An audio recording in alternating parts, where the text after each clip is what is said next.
Hola amigos de Movilidad Profe. ¿Sabías que el transporte público en Latinoamérica puede detenerse en un par de semanas y dejar a millones de personas sin transporte si no modificamos el tema del distanciamiento? En este video te lo voy a explicar. Mi nombre es Iván Sarmiento, profesor de la Universidad Nacional de Colombia, con más de 25 años de experiencia en movilidad. Se ha hablado del distanciamiento social como precaución para evitar el contagio del COVID-19. Pero esta medida no ha tenido en cuenta el tema de la sostenibilidad financiera de los sistemas y por eso los transportadores ya no dan más y van a paralizar este servicio, dejando a millones de personas sin la posibilidad de llegar a sus trabajos o teniendo que gastar el doble o el triple del dinero que antes gastaban e incluso poniéndose en riesgo utilizando modos informales. Es por eso que me he visto abocado a hacer esta propuesta de que es posible reducir el distanciamiento en los vehículos de transporte público si nos protegemos lo suficiente. Los virus los hay pesados y livianos. Los livianos pueden viajar hasta 10 metros en el aire y los pesados de 1 a 2 metros, como ya se nos ha advertido del COVID-19. Cuando una persona estornuda, tose, ese virus puede viajar 2 metros, metro y medio o un poco menos. Y cuando habla también pues se esparce alrededor si la persona está infectada. Es por eso que los especialistas de salud nos han recomendado esa distancia de 1 metro y medio aproximadamente o por lo menos 1 metro en el transporte público.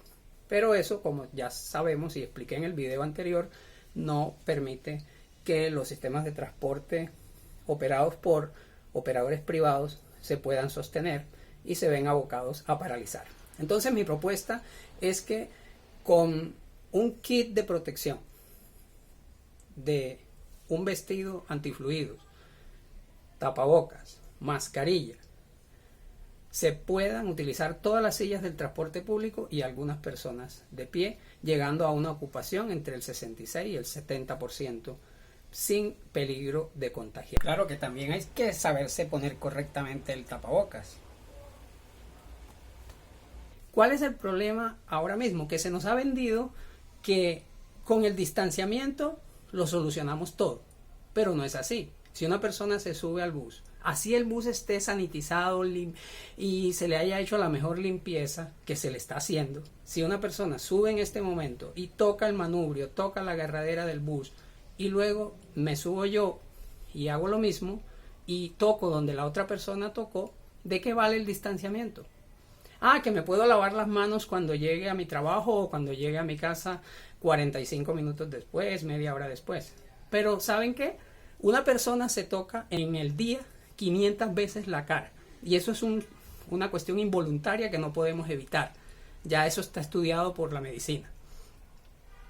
Entonces, mínimo 20 veces a la hora, cada 3 minutos me estoy tocando la cara. En un viaje de media hora me la he tocado 10 veces sin darme cuenta. Entonces, ¿de qué vale el distanciamiento si yo toco cosas que otros han tocado, aunque el bus esté limpio, pero ya las tocaron y yo luego me siento y me toco la cara? Ya estoy contaminado. Entonces, de nada sirve el distanciamiento. Entonces, lo importante es tener el tapabocas puesto, no conversar, no hablar, porque es por la boca que nos sale el virus.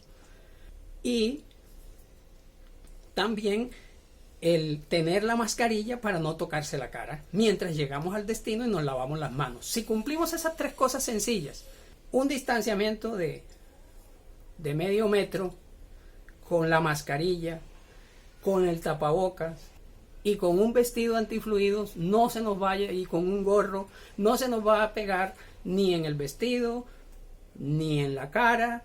Y si lo llevamos en las manos, la mascarilla no nos va a dejar transmitirlo y cuando lleguemos al trabajo o a la casa, nos lavamos las manos inmediatamente. De esa manera, rompemos el sofisma del distanciamiento y logramos un 70% de ocupación que logre salvar la operación de los sistemas de transporte público. Y los guantes sirven para muy poca cosa, porque nos dan una falsa sensación de seguridad. Tocamos lo que tocamos y luego nos llevamos la mano con el guante a la cara. Los transportadores en Medellín también han propuesto el uso de unas mamparas o divisiones entre las sillas de una misma fila de pasajeros para así disminuir el contacto entre ellos. Pero esto sería aumentar, según el personal médico, el número de superficies que hay que limpiar dentro del bus, y eso aumenta la probabilidad de tener el virus pegado en más superficie. Una de las paradojas del distanciamiento es que las motocicletas siguen saliendo con parrilleros. En muchas ciudades de Colombia se circula sin ninguna prohibición. Algunos alcaldes han prohibido, como en Cali, Cúcuta, por temas de seguridad, el parrillero, pero en Cartagena sí se ha hecho por la emergencia sanitaria, más otros alcaldes como en Quibdó, Montería, Sincelejo no lo han hecho así. En Bogotá, donde hay más de 7 millones de habitantes, existe la restricción del pico y género, pero cualquier día pueden salir 2 hombres, 2 mujeres en una moto.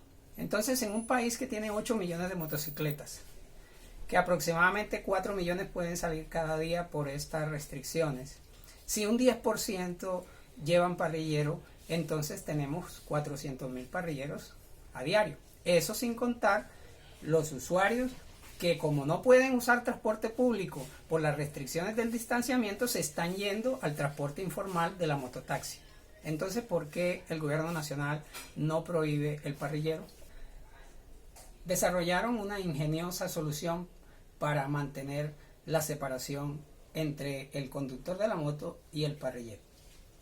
Entonces, en resumen, lo que propongo es que las empresas a sus trabajadores le compren un kit de seguridad conformado por todos los elementos que he mencionado. Eso puede basarse en el subsidio de transporte o en una parte de él, donde el trabajador aporta una fracción de su subsidio de transporte y la empresa la otra parte. Eso para los trabajadores formales. Y para los trabajadores informales, la alcaldía y las empresas o instituciones que se quieran añadir a un programa de apoyo para los informales pueden dotarlos de esos kits. Si durante más de 7 semanas hemos sido capaces como país solidarizarnos y darles mercados a todas las familias vulnerables y necesitadas, pues con mucha más razón para los 7 meses que vienen vamos a poder dotar a los trabajadores de un kit de seguridad, de protección, para que puedan ir a ganarse el pan y poder salir adelante y no someter a la población a una situación de calamidad y de miseria. Entonces, esto habrá que complementarlo pues con teletrabajo, con el uso de la bicicleta, con los cambios de horario para evitar los picos y mayores aglomeraciones, pero con estrategias como estas y el de la reducción del distanciamiento, se puede lograr una ocupación mayor de los vehículos de transporte público entre un 66 y un 70%, con lo cual los transportadores podrían solventar la situación por los meses que restan del año, acudiendo también a otras estrategias como la reducción de la longitud de las rutas de buses en un 5% en cada extremo, buscando con eso reducir costos de recorridos por kilómetro, así como también al tener las calles más despejadas por haber menos tráfico, pues pueden ganar un poco de velocidad comercial y con eso ofrecer una mayor oferta que también reduzca un poco las aglomeraciones. Finalmente, cada ciudad puede considerar un pequeño incremento de la tarifa entre un 5 y un 10% dependiendo del caso, para que en los meses que faltan del año se recaude un dinero que compense en parte las pérdidas que se han tenido durante esta época de aislamiento y de poca movilidad. Entonces esa es la propuesta que tendrá que ser analizada por las autoridades nacionales y por servicios médicos con el fin de compatibilizar la vida económica y la salud en esta emergencia. Si te ha gustado el video, suscríbete al canal y nos vemos en una próxima oportunidad.